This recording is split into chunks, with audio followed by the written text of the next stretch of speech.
My name is John Kobel.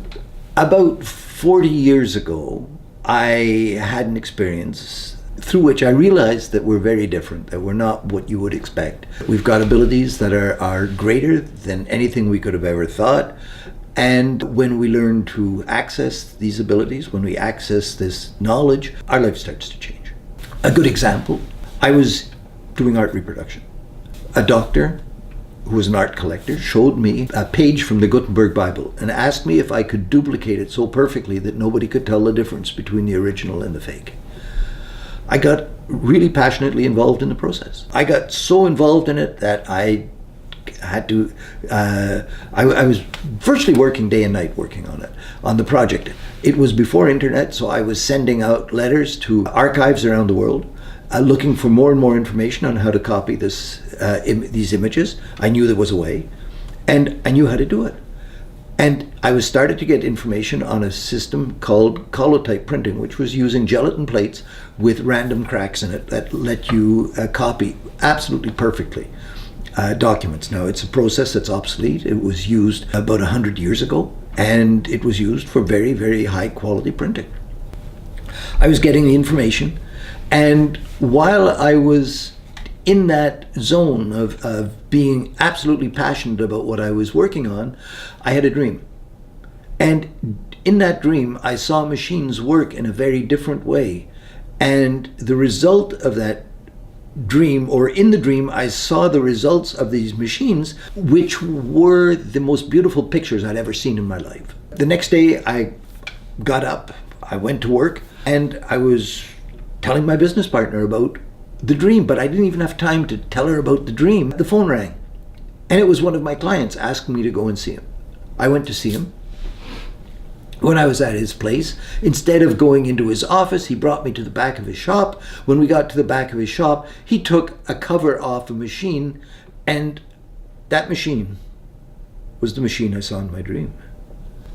Well, my first reaction was, I don't know why you're showing me this machine. I can't afford it. And he said to me, let me give you your first lesson in business. You can't say you can't afford something before you ask the price.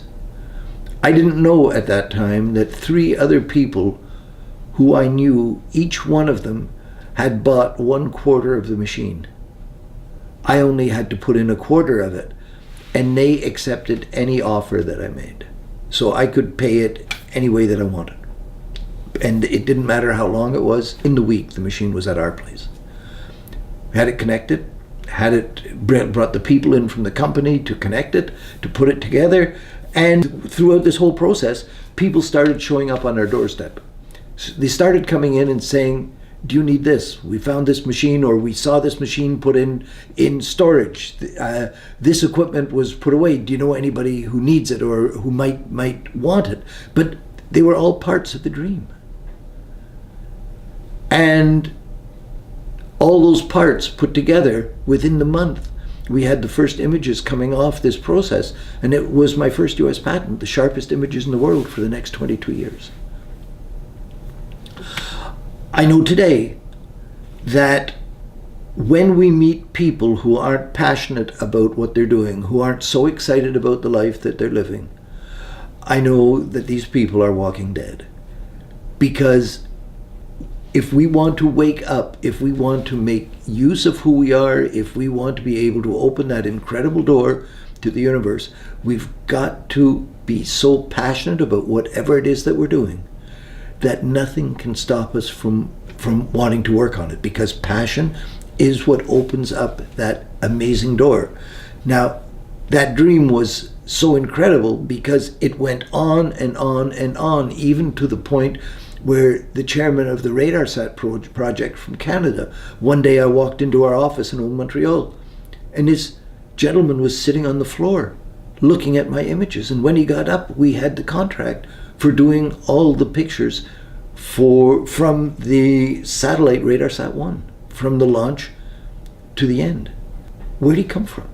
What was he doing there? What was it all about? I've seen over and over again that the same thing happens. We did another one.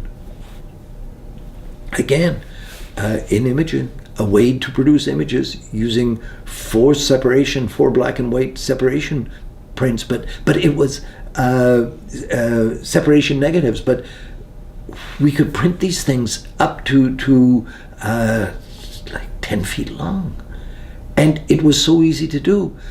But they were the most inexpensive and the most beautiful prints that you could ever see coming out, and you couldn't even print these prints on a printing press. But we could do it, and they worked. And that's where I learned that we've got access to knowledge that we just don't know that we've got, and it affects everything that we're doing in our life.